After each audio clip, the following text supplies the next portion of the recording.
नमस्कार, मैं हूं पवन त्यागी। मोदी जी के हनुमान कहे जाने वाले हमारे देश के एनएसए अजीत डोवाल आजकल विदेश की यात्राओं पर हैं और वो वहां के एनएसओ से मिल रहे हैं और बहुपक्षीय मुद्दों पर बातचीत कर रहे हैं। हमने देखा कि वो पहले लंदन गए और वहां ऋषि सुनक समेत वहां के एनएसए से मुलाकात की, अमेरिका गए और अब वो रूस में वहां कई देशों के एनएसओ से एक साथ मिले हैं।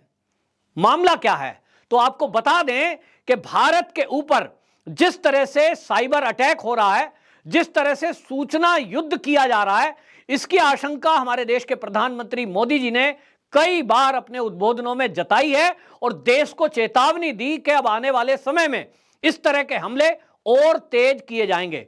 हमने देखा है कि अभी जिस तरह से पिछले दिनों भारत का जो दिल्ली स्थित एम्स है उसके सर्वरों को हैक कर लिया गया और उसकी जानकारी जुटा जा रही थी। जब एजेंसियों ने जांच की तो पाया कि ये जो एम्स के सर्वर को हैक किया गया वो चीन से किया गया था। यानी चीन एम्स में जो इलाज कराने लोग आते हैं, वहां जो दवाइयां हैं, वहां जो शोध हो रहे हैं, उसके बारे में वो पता लगाना चाहता था। क्योंकि हम सब जान रहे हैं कि जो चीन है वहां कोरोना अभी भी खत्म नहीं हुआ है और दूसरी तरफ हमारी जो वैक्सीन है देश की, उस वैक्सीन ने इतना धमाल मचाया है कि दुनिया के देश उसका लोहा मान रहे हैं कि उसका असर कई वाइब्रेंट होने के बाद भी, कई वेरिएंट के चेंज होने के बावजूद भी वो इफेक्टिव है।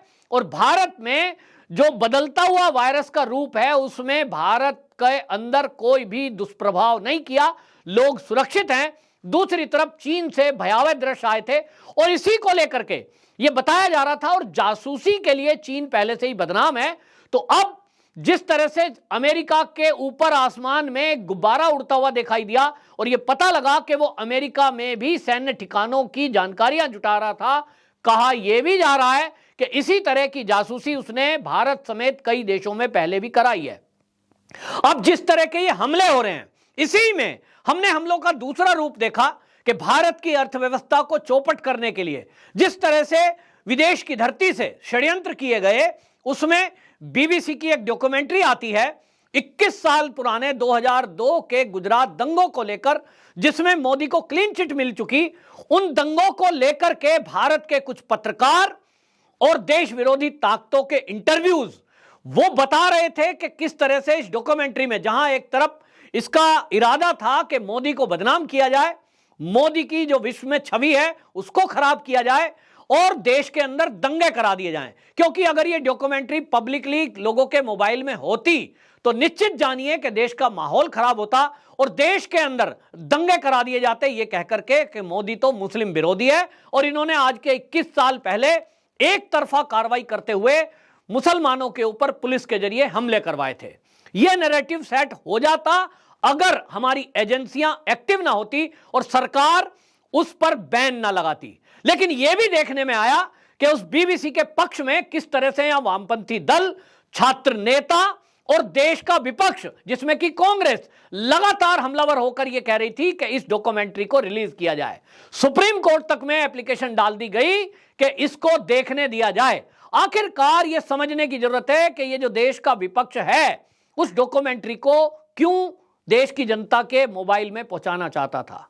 क्योंकि उस डॉक्यूमेंट्री में कुछ इस तरह से तथ्यों को तोड़ा मरोड़ा गया, इस तरह से कुछ उसमें विवादित रूप में देश के कुछ पत्रकारों के बयान और लोगों के बयान दर्ज किए गए, जिसको देखने के बाद जो आज के 21 साल पहले किसी ने जन्म लिया है, बच्चे ने, यूथ है आज का, उसके दिमाग में यह फिट कर दें कि मुस्लिम विरोधी है ये सरकार। और इस नैरेटिव को समझते हुए राहुल गांधी का वो शब्द याद आ रहा था कि जब उन्होंने कहा था कि देश में केरोसिन छिड़क दिया गया है, केवल एक तीली लगाने की जरूरत है।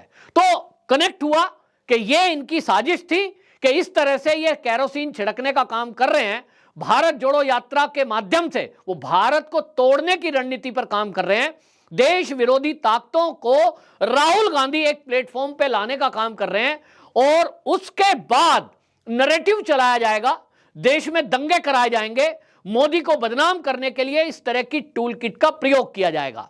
इसके बाद हमने देखा कि हिंडनबर्ग की एक रिपोर्ट आ गई और इस हिंडनबर्ग की रिपोर्ट में एक छोटे से ऑफिस में 10 लोगों का स्टाफ, उसको यह बताया गया कि जो ये रिपोर्ट प्रस्तुत करते हैं वो तो भाई सच्ची होती है, ये तो बिल्कुल आसमान से उतरे हुए देवलोक के आदमी हैं, ये जो कह देते हैं वो सच होता है। और ऐसे उदाहरण दे करके मीडिया के जरिए नैरेटिव बनाया गया कि उसकी रिपोर्ट बिल्कुल सच है। और उसका असर हमने देखा कि जहां एक तरफ हमारे देश के जाने माने उद्योगपति गौतम अडानी की प्रॉपर्टी और उनके जो कुल एसेट्स हैं भयानक रूप से गिरावट आई, अरबों खरबों रुपए का नुकसान हुआ, तो जहां उनका व्यक्तिगत नुकसान हुआ वो देश का भी नुकसान हुआ। और देश जो आर्थिक स्थिति में 5वें स्थान पर दुनिया में पहुंचा था वो खिसक करके नीचे आ गया।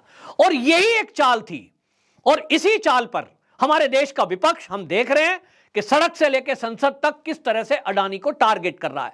इरादा बिल्कुल साफ है कि इस भारत की अर्थव्यवस्था को पूरी तरह चौपट कर दिया जाए, भारत के उद्योगपतियों को बर्बाद कर दिया जाए।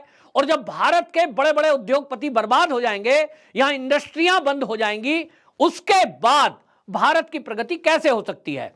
इस टूल किट में भारत के राजनीतिक दल भी शामिल हैं, इस टूल किट में पत्रकार भी शामिल हैं, और इस टूल किट में कुछ नेता जो छात्र नेता कहलाते हैं वो भी इसमें शामिल हैं। और सब मिलकर के एक नैरेटिव चला रहे हैं कि भारत के अंदर जो भारत के उद्योगपति व्यापार कर रहे हैं वो तो बेईमान है, यानी चीन के व्यापारी ईमानदार हैं।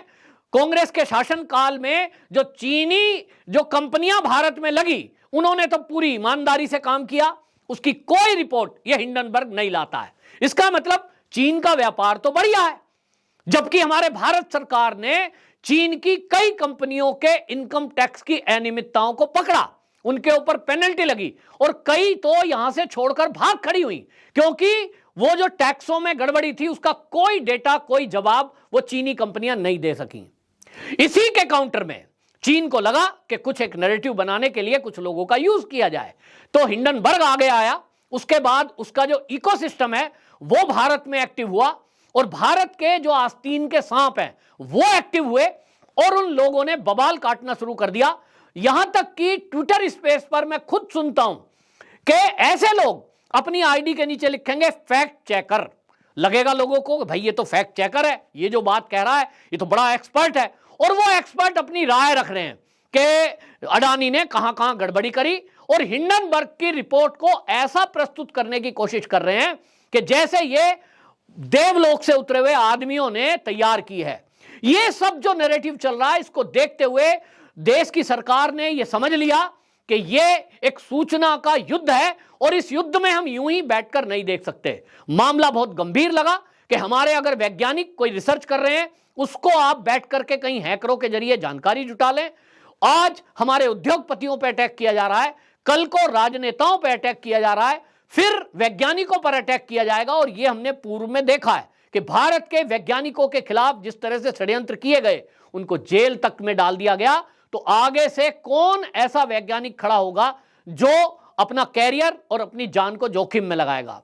इस षड्यंत्र का खुलासा करने के लिए मोदी जी ने अपने दूत और मोदी जी के हनुमान कहे जाने वाले एनएसए को यह जिम्मेदारी दी कि वो इस बारे में और आतंकवाद के बारे में लोगों को समझाएं, दुनिया को समझाएं, और मिलकर के इन सब युद्ध करने वालों का, छद्म युद्ध करने वालों का मुकाबला करें। इसी कड़ी में हमारे देश के एनएसए अजीत डोभाल हमने देखा कि वो अमेरिका गए और अमेरिका के एनएसए से मिले, उसके बाद वो लंदन में गए तो यूके के एनएसए और वहां के ऋषि सुनक प्रधानमंत्री हैं उनसे मिले, और फिर इसके बाद अब वो रूस में हैं, और रूस में जाकर के उन्होंने बहुपक्षीय सुरक्षा वार्ता को संबोधित किया, और वहां 7 देशों के एनएसए थे जिसमें उन्होंने अपनी बात बिल्कुल क्लियर की कि हम सबको मिलकर के ये जो युद्ध चल रहा है सूचना का और आतंकवाद, इस पर मिलकर चिंतन मनन करना होगा, मिलकर मुकाबला करना होगा। अजीत डोभाल ने रूस की उस धरती से बिल्कुल डिक्लेयर कर दिया कि अफगानिस्तान को जिस तरह से पाकिस्तान और चीन आतंकवाद फैलाने के लिए इस्तेमाल करना चाहता है, क्योंकि हमने देखा कि जब वहां तालिबानी वहां शासन हुआ उसके बाद चीन वहां एक्टिव हुआ, और चीन ने कोशिश की कि वहां कुछ हथियार और पैसा देकर के, कुछ खाद्य सामग्री देकर के वो वहां के तालिबानियों में घुसपैठ कर ले, और जो वहां अफगानी लोग हैं उनको ये दिखाए कि मैं तुम्हारा हितैषी हूं। जबकि उनके जरिए वो आतंकवाद फैलाना चाहता था और पाकिस्तान में वो पहले से ये काम कर रहा था। इस पर भारत एक्टिव हुआ और चीन के मुकाबले भारत ने वहां सहायता सामग्री दी और सहायता सामग्री के अलावा दवाइयां दी। 40,000 मीट्रिक टन गेहूं पहुंचाया, खाद्य अन्न। तो बहुत बड़ी एक मात्रा है। 60 टन दवाइयां दी गई और 5 लाख कोविड वैक्सीन दी गई। मैसेज बिल्कुल साफ है कि भारत अफगानिस्तान के साथ मिलकर के उनकी तरक्की में काम करेगा और उनका इस्तेमाल किसी को नहीं करने देगा। इसको वहां के लोगों ने स्वीकार भी किया। वहां जिस तरह की रोड बनाई गई, वहां बांध बनाए गए, हमारे देश का विपक्ष ये कह रहा था कि मोदी सरकार ने जो वहां इन्वेस्टमेंट किया है ये तो खराब हो गया, क्योंकि अब तो वहां तालिबानी आ गए, अब तो वो उस बांध को उड़ा देंगे। लेकिन ये सारी संभावनाएं गलत साबित हुई हैं। और अब अभी लेटेस्ट में जिस तरह से तुर्की के अंदर भूकंप आया है, उस भूकंप की स्थिति में आपको बता दूं, तुर्की और सीरिया में भारत ने जैसे ही तत्काल रेस्पॉन्स दिया, अपनी एनडीआरएफ की टीम, अपने डॉक्टरों की टीम, और वहां जिस तरह से खाद्य सामग्री और दवाइयां पहुंचाई, भारत ने बता दिया कि हम जो भी दुनिया के देश मुसीबत में होंगे हम उनके साथ खड़े हैं। और इसका असर यह हुआ है कि तुर्की और सीरिया आज पाकिस्तान को यह कह दिया है कि हमारे यहां आने की जरूरत नहीं है। और आप याद करिए, ये वही तुर्की और सीरिया हैं जिन्होंने 71 के युद्ध में पाकिस्तान के साथ मिलकर के उसकी मदद की थी, पाकिस्तान की। आज नजारा बदल गया है और इस नजारे के पीछे एक ही व्यक्ति है जिसका नाम है अजीत डोभाल। जी हां, मेहनत तो हमारे विदेश मंत्री एस जयशंकर ने भी की है और मोदी जी की जो कूटनीति है उसका आज नतीजा है कि जिस तरह से हम मुसीबत में काम आ रहे हैं, उसके कारण आज सीरिया, चाहे तो तुर्की, आज चाहे तो अफगानिस्तान, इनकी भाषा बदल गई और इन्होंने कह दिया है कि भारत ही हमारा सच्चा दोस्त है। आज वो ये चिंतन मनन कर रहे हैं कि हम जिनके कहने में आकर बंदूक उठा रहे थे वो हमारा फैसला गलत था। तो भारत ने भी बता दिया, जो हमारे एनएसए अजीत डोभाल रूस पहुंचे हैं, उन्होंने बाकायदा 7 देशों के एनएसए को यह दिमाग में बिठा दिया कि यदि आपको दुनिया से आतंकवाद खत्म करना है, उन्होंने नाम लिया, उन्होंने कहा लश्कर तैयबा, जैश ए मोहम्मद, दाएश जैसे जो आतंकवादी संगठन हैं, अकेले अकेले अगर लड़ेंगे तो इन पे मुकाबला नहीं कर सकते। और इनके पीछे क्योंकि चीन है, तो उस चीन को भी देखना है। और अब लेटेस्ट जिस तरह से अमेरिका के आसमान में गुब्बारा देखा गया चीन का और वो जासूसी कर रहा था, तो ये कहा गया कि कई देशों की जासूसी इस तरह से चीन ने कराई है। तो अब मामला गंभीर है क्योंकि इसके पीछे चीन दिखाई दिया है। तो मिलकर के उसका मुकाबला करना है, ये तय हुआ है। और रूस की धरती से अफगानियों को जो हमारे एनएसए अजीत डोभाल हैं उन्होंने कह दिया है, उन्होंने कहा कि देखिए, बहुपक्षीय सुरक्षा वार्ता में ये संबोधित करते हुए उन्होंने कह दिया कि काबुल में समावेशी और प्रतिनिधि व्यवस्था को हम अफगान समाज के हित में हम उनके साथ खड़े हैं। और उन्होंने कहा कि जिस तरह से हमने अभी तक मदद की है वो आगे भी जारी रहेगी। आपको यह भी बता दूं कि अफगानिस्तान में भारत सरकार ने, यानी मोदी जी ने 300 अफगानी लड़कियों को और 2260 लड़कों को छात्रवृत्ति भी दी है पढ़ाने के लिए कि भाई आप पढ़िए, हम आपको इस पढ़ने के लिए जो फीस चाहिए, जो पैसा चाहिए वो हम देंगे। और इसीलिए आपको बता दूं, रूसी विदेश मंत्री सरगोई लावरोव मार्च महीने में, संभवतः 1 या 2 मार्च को भारत आने वाले हैं। और इससे ये आप समझ सकते हैं कि जो मोदी सरकार एक्टिव हुई है, जो एनएसए एक्टिव हुए हैं, जो हमारे देश के विदेश मंत्री एक्टिव हुए हैं, उन्होंने इस मामले को गंभीरता से लिया है। और अमेरिका की धरती से तो आईसेट को लॉन्च कर दिया गया है। और आईसेट वो टेक्नोलॉजी है जो सूचना तंत्र में प्रहार करने वाले, इस तरह से हैक करने वाले और सूचना में फेक न्यूज फैलाकर देश की अर्थव्यवस्था को और देश के माहौल को बिगाड़ने वाले लोगों पर कड़ी कार्रवाई की जाएगी। सूचनाओं का आदान प्रदान एक देश से दूसरे देश करेगा। इसमें हमारी मदद रूस भी करेगा, हम रूस की मदद करेंगे, अमेरिका हमारी मदद करेगा, हम अमेरिका की भी मदद करेंगे। और इस बीच आपको बता दूं कि जिस तरह से पंजाब से खबरें आ रही हैं कि वहां खालिस्तानी मूवमेंट चलाने वाले लोग फिर से एक्टिव हो गए हैं, गांव-गांव में टीमों का गठन किया जा रहा है। और अभी हाल ही में पंजाब चंडीगढ़ बॉर्डर पर जिस तरह से खालिस्तानियों ने खुलकर खुलेआम तलवारें हाथ में लेकर पुलिस फोर्स के ऊपर हमले किए, ये बता रहा है कि एक तरफ वहां आम आदमी पार्टी की सरकार है, जहां बॉर्डर पर टेंट लगाकर लगभग 1.5 महीने से खालिस्तानी समर्थक बैठे हुए हैं, उनको कुछ नहीं कहा जा रहा। इससे उनके हौसले बढ़े और उन्होंने पुलिस के ऊपर हमले कर दिए। पब्लिक के ऊपर भी बार बार हमले हो रहे हैं। कई देशों के अंदर वो प्रदर्शन कर रहे हैं खुलेआम कि हम तो जो है खालिस्तान बनाएंगे। ऐसे में भारत कैसे चुप बैठ सकता था?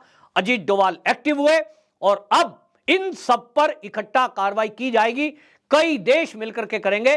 तो आप समझ लीजिए कि जो ये फेक न्यूज फैलाकर जिस तरह से देश की अर्थव्यवस्था को बर्बाद करने का सपना सोच रहे थे, इसको जहां एक तरफ मोदी जी ने संसद के अंदर विपक्ष को एक तरह से एक्सपोज कर दिया है, इसके अलावा अब इसमें जो देश विरोधी ताकतें भारत के अंदर बैठी हुई हैं और भारत के बाहर, उनके ऊपर भी अब कड़ी कार्रवाई होने जा रही है। जैसा मैंने कहा कि अजीत डोभाल हमारे यूके में गए, अमेरिका में गए, अब मिलकर के ये तय हो गया है कि भारत के विरुद्ध यदि किसी भी धरती से कोई एक षड्यंत्र करेगा, उसको वहीं कुचलने का काम किया जाएगा। लेकिन हम देशवासियों की भी एक जिम्मेदारी है कि यदि कोई इस तरह का कोई फेक न्यूज फैला रहा है, हमें उस नैरेटिव में आने से पहले ये विचार करना होगा कि आखिरकार ऐसी सूचनाओं का मकसद क्या है। जैसे ही बीबीसी की रिपोर्ट आई, हम सबको समझ लेना चाहिए कि ये मकसद क्या है। अगर विपक्ष किसी चीज को ये कह रहा है कि इसको प्रचारित करें, उसका मकसद क्या था?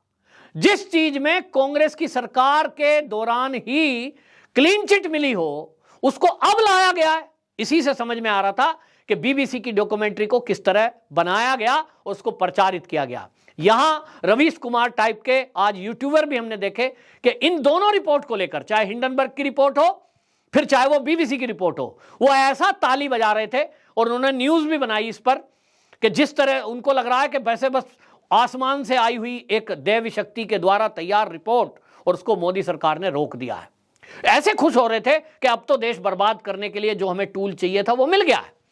कांग्रेस ने संसद में हल्ला बोला और केवल देश के उद्योगपतियों को बदनाम करने की नीयत के साथ साथ उन्होंने मोदी को भी भ्रष्टाचारी बताने की पूरी कोशिश की, लेकिन अब वो सिद्ध नहीं कर पाएंगे क्योंकि देश की जनता समझ चुकी है कि इस तरह से भारत के विरुद्ध ये एक युद्ध लड़ा जा रहा है और आज मिसाइल या गोली से किसी की हिम्मत नहीं है कि वो भारत की तरफ देख ले। लेकिन ये एक छद्म युद्ध है, एक छुपा हुआ एजेंडा है।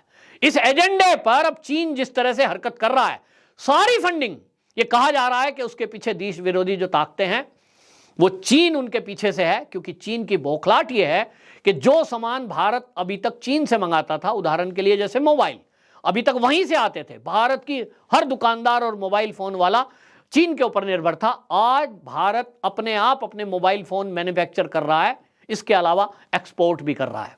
इसी तरह कई देश ऐसे थे जिससे हम सैन्य हथियार मंगाते थे, फाइटर प्लेन मंगाते थे। आज भारत अपने खुद के हेलीकॉप्टर बना रहा है, फाइटर प्लेन बना रहा है, राइफल बना रहा है। तो उन देशों को दिक्कत है कि भारत तो आत्मनिर्भर हो गया, और बल्कि इतना ही नहीं तो अरबों रुपए का हमको ठेका मिल गया है हमारे देश की कंपनियों को, जिनकी संख्या लगभग आज 150 से ऊपर है, कि वो सैन्य उपकरण बना रही हैं और उनको विदेशों का ऑर्डर मिला है। तो ये हमारे देश के खिलाफ जो साजिश चल रही है, इसमें विपक्ष भी देश का एक टूल की तरह काम कर रहा है, किसी के इशारे पर काम कर रहा है।